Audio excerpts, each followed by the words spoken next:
seorang suami dan istri, panutan seorang suami sampai kapanpun nomor satu adalah orang tua.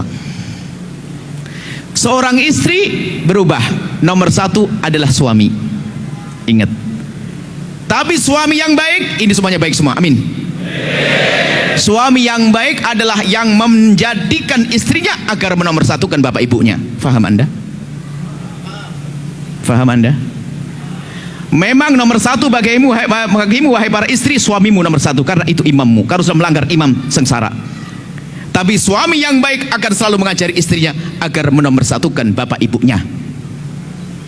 Ada suami salah baca kitab Uqudul Lijen, bacanya salah karena waktu baca sambil ngeliwat, dia santri. Dia membaca itu kan ada dikisahkan di situ bahwasanya ada seorang perempuan, suaminya lagi mau perang. Setelah itu berpesan, "Neng, kamu jangan kemana-mana ya, saya mau berperang." "Iya bang." Tak taunya tidak lama kemudian berita bapaknya lagi sakit. Lagi sakit, dipanggil, "Kamu suruh pulang sama abah, abah sakit." Kata sang istri, kata sang anak perempuan tadi, "Sama suami saya nggak boleh keluar rumah." "Oh iya, pulanglah," pemberi kabar tadi. Tak lama, seminggu kemudian datang lagi berita, "Abahmu sudah meninggal dunia. Apakah kamu tidak pulang, nak?" "Apa kamu tidak pulang, Neng?" "Suamiku melarang saya pulang karena saya tidak boleh keluar sama suamiku."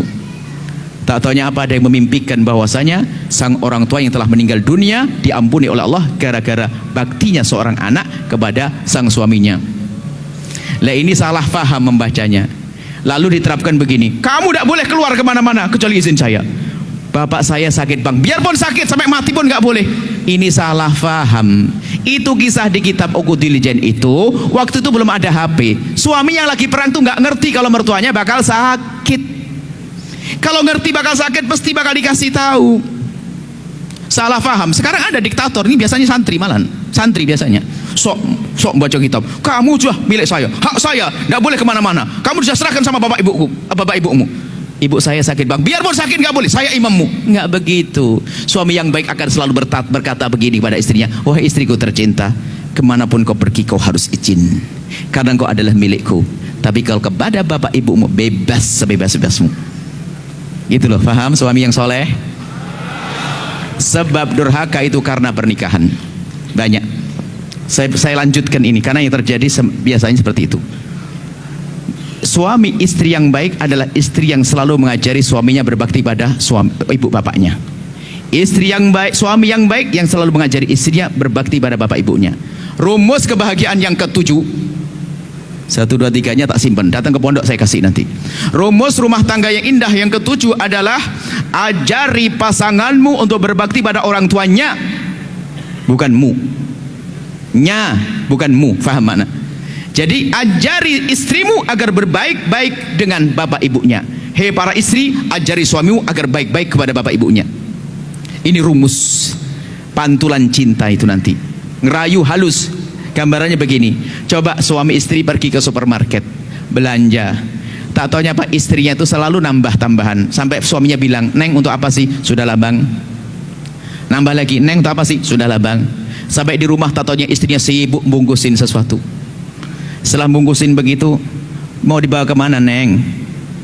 "Mau dikirim." "Kirim siapa?" "Ibu." "Ibu siapa?" "Ibu bakal meninggal." "Ibunya abang dong, ibu kita." Ya Allah, jatuh cinta yang kesekian kalinya. Rupanya istrinya mikirin suami, ibunya suami. Sama suami juga begitu. Tak taunya belanja juga begitu, selalu apa pinggirin. "Untuk apa bang?" "Sudahlah." "Kok disimpan?" "Biarin." Setelah seminggu disimpan lagi, baru sudah banyak, satu kardus besar dikirim. "Abang mau dikirim kemana bang?" "Kirim ke ibu." "Ibu siapa?" "Ibu kita di desa." "Ibu kita?" "Ibunya abang kan sudah meninggal."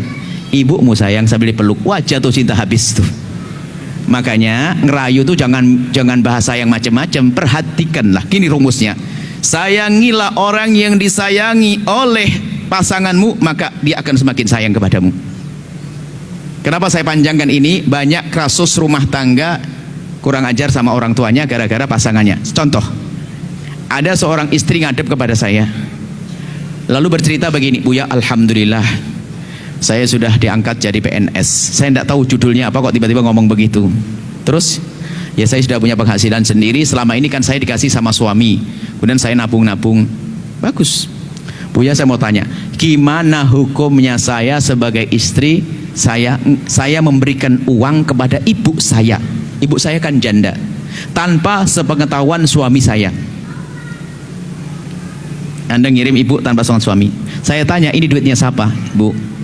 Duit saya sendiri. Kalau duit Anda sendiri, Anda boleh memberikan ke siapa saja, orang di pinggir jalan atau mana saja.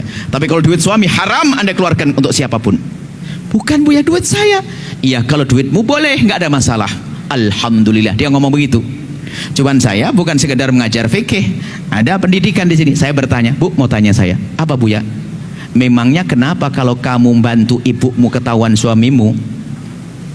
Tadinya dia sambil ngangkat, sambil tarik nafas.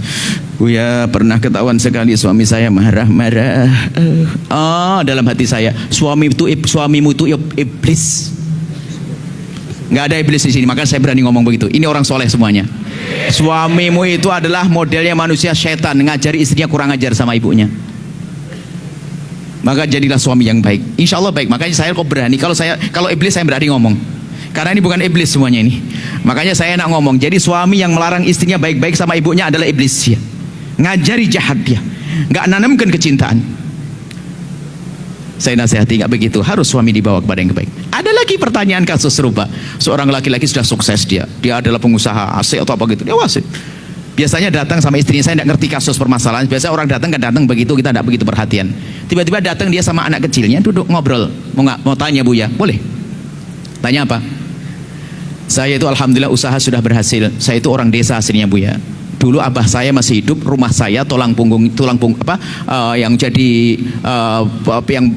yang ngurusi semuanya adalah bapak saya. Abah saya sudah meninggal dunia dan ibu saya punya anak perempuan terakhir, adik saya.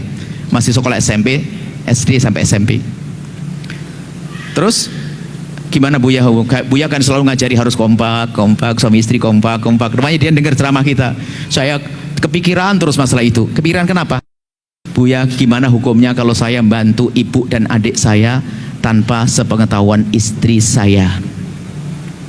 Saya tanya, itu duit siapa Pak? Duit saya sendiri. Benar, satu. Yang kedua, istrimu sudah kau kasih nafkah? Sudah. Kau kasih apa? Ya cukup di rumah Buya, ada kulkas, ada mobil, ada ya sudah. Kalau memang seperti itu boleh. Jangan sampai istrimu nggak kau kasih nafkah, kamu ngasih duit ke orang. Enggak, sudah Buya. Oh, kalau memang seperti itu, istrimu sudah kau cukupi, kemudian kau membantu yang lainnya, apalagi ibumu, sangat boleh. Tapi kan saya tidak ngomong kepada istri saya. Nggak apa-apa, alhamdulillah, jadi saya nggak dosa. Tapi nggak kompak. Ntar dulu, saya mau tanya. Nggak kompak katanya. Saya mau tanya, memangnya kenapa sih istrimu kalau kamu memberikan bantuan kepada ibumu sendiri, kalau tahu istrimu? Dia sambil tarik nafas berkata, oh ya, aduh, pernah ketahuan sekali cemberutnya sebulan. Waduh, itu adalah iblis pakai kerudung juga. Nggak ada di sini iblis ya? Nggak ada. Malah dukung kalau suaminya berbuat baik pada ibunya, berarti Anda punya suami ahli surga. Kalau Anda punya suami kok baik sama ibunya, ahli surga. Kalau Anda punya istri tak taunya baik sama ibunya, berarti dia istri yang bisa berbakti.